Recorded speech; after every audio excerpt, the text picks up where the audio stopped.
Wow. I said I would get up on the second segment, and I did. Oh, we're out of time. I love what I'm hearing today. I just wanted to share that. I had heard one of you're speaking about momentum and just like going with a feeling to get past it. I had been on a retreat and I had this resentment. Well, wait just for a second, because we want to clean that up just ever so and understand what you mean by it.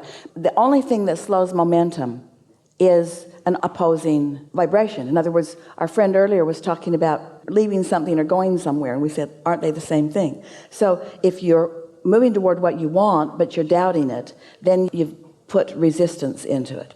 But let's say you're down on yourself, but you're in a moment of loving. Now you've put the love resistance in the doubt. What resistance is just opposing vibration to the direction of the vibration. Does that make sense to you? Mm. So I had a process where I was beating this pillow to kill off. I felt shame that I had a resentment against someone, because I'm like, I'm spiritual, I should be over it by now. But in the process was like, just get the anger out so I can get past this like resistance. And and now you've got that dead pillow on your consciousness. I feel, it's been 4 weeks now, and I feel so, it's the first time I felt complete. Like the noise in my head is gone. Like I haven't felt this enoughness.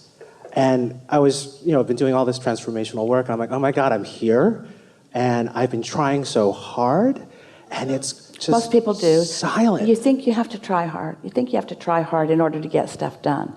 And we accept this part of the premise of that thinking. Big leverage gets more done. Get a big old crane to lift whatever it is you're lifting instead of using your own hands. Get a fulcrum. You can lift something much easier than just by picking it up with your own back. In other words, there's no question that there are physical things that you can do that can enhance the power of what you're doing.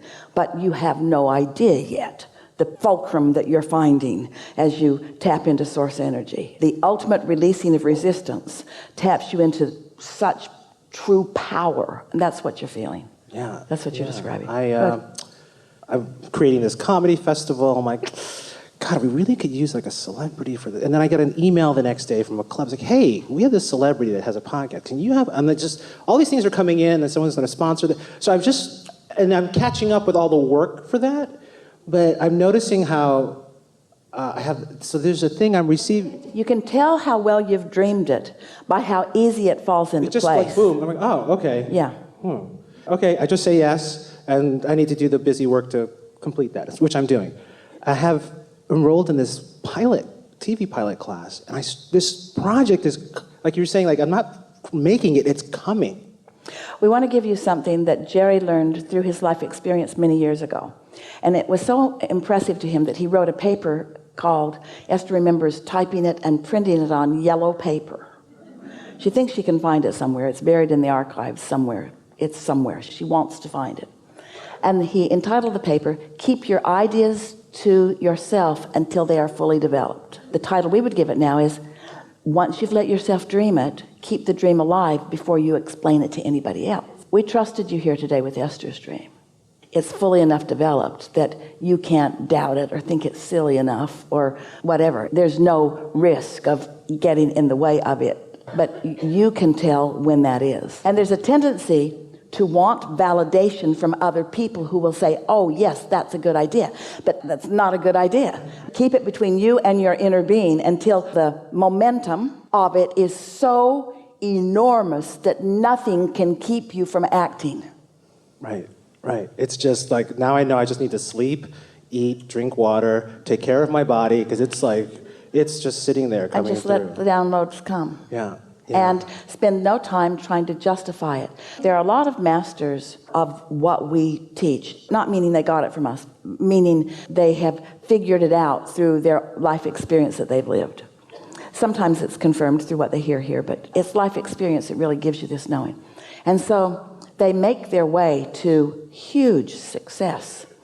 And then there's a mass of people that want to hear from them how they did it.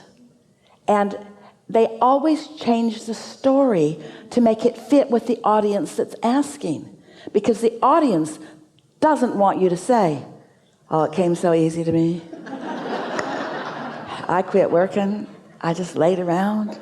I followed my bliss. I did what felt good, and ideas just downloaded to me, and I followed the impulses, and now I'm fulfilled, and I'm wealthy, and the projects just keep coming. And you think they don't want to hear you say that, because most of them don't want to hear you say that, because they can't translate that into anything that's practical for them. So they call you lucky, or like you inherited it. Or they even make stuff up. You were born under a lucky star, or you were born under a better sign, or you must have lived a good life in a past life. They just make all kinds of stuff up to try to explain why your bliss gave you success. The only success that we really acknowledge is the one of joy, but all the other successes follow it. But how did you get such success without struggle or sacrifice? People have a hard time hearing that. And if you are a presenter to the world and you're sensitive to their feeling that way, you will fall into the trap sometimes of telling them the story that they want to hear.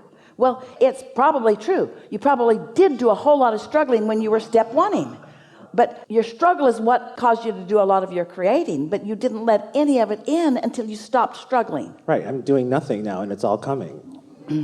Well, you can say you're doing nothing. Well, I did all the work to get and out of the way. maybe you are doing nothing, but we want you to notice the difference between being a being and being a doing. I'm a human being, not a human doing. So doing nothing is just fine. Being consciously aware of what you're offering vibrationally, being aware of what you're emanating, being aware of the vibrational relationship between the vibration of your inner being, who is pure vibration with no resistance, and where you are in relationship to that. It isn't that I'm doing nothing. Translate it this way. Speak it this way to yourself and anybody who you think is up to speed enough to hear it. What are you doing these days? I'm focusing. What do you mean? Well, I'm isolating really good feeling thoughts. Sometimes it's a memory, sometimes it's just something that I'm projecting into the future, and sometimes it's just something that I'm observing. But I'm focusing on things that feel the best to me, and I'm calibrating myself to that feeling. It's like I'm tuning the guitar, but the guitar is me, and I'm tuning it to the harmonics of all the best things. Most people say, oh good, where are we going to have lunch? Because they can't go further into that conversation. But if they want to go further in that conversation and they say, what do you mean? And you can tell that it's a sincere question, and maybe they're in the receptive mode and they might hear. You could say, I can feel the futility of the struggle and the offness of sacrifice and self-deprecation. And so I'm looking to focus on things that are beautiful, things that feel beautiful, things that are fun, things that feel good, things that are uplifting, things that feel big, things that feel powerful. And usually, in fact, especially at first when I got onto this, I had to be real general about it. And I discovered that the more I stepped back from the details, the more I could find those feelings. And then I just got hooked on it. I just got addicted to the power of feeling good. And then I came to understand that I was hooked on feeling good. And that caused me to calibrate to vibrations that were powerful for me. If I care about feeling good, then I calibrate to a resistance-free vibration, which means it's a source thought. Doesn't that make sense? But when you try to calibrate by trying to think the thought that you think your inner being is thinking, you get lost in that. You get lost in the caves and waves and rivers and streams and streets of thought. But when you are selfish enough to want to feel good, and you know the difference between bliss and anger, and you know the difference between appreciating someone and feeling something that doesn't make you feel love, when that's the dominant intent. So we'll just wrap this up. We just want to say, it's like this. You can hear this, and you can take it in its applicable form. We've offered you lots of practical things to do. And you can do those things which will accomplish things for you and will also make you feel good. So you could take away from this discussion, yeah, I'll learn these techniques so that I can have my sports car, and so that I can have my empire, and so that I can have my lover, and so that I can create my media. And oh, by the way, it feels pretty good to do it, which is not the approach that we're asking you to take. We don't want the project to be the motive. We want the feeling good to be your motive. Everything that everyone wants, whether it's a pile of money or a material object or a relationship or a state of being, everyone wants whatever they want because they think they will feel better in the having of it. Yes? And so why not just go straight to the feeling better, which is the reason that you want it, and eliminate all the stuff that Jerry was writing about in that yellow paper. You don't have to overcome resistance that you haven't put into place to begin with. And so there's just a more direct route and a more powerful route. We're going to say it more clearly. Your goal is to feel good, and feeling good will accomplish so much.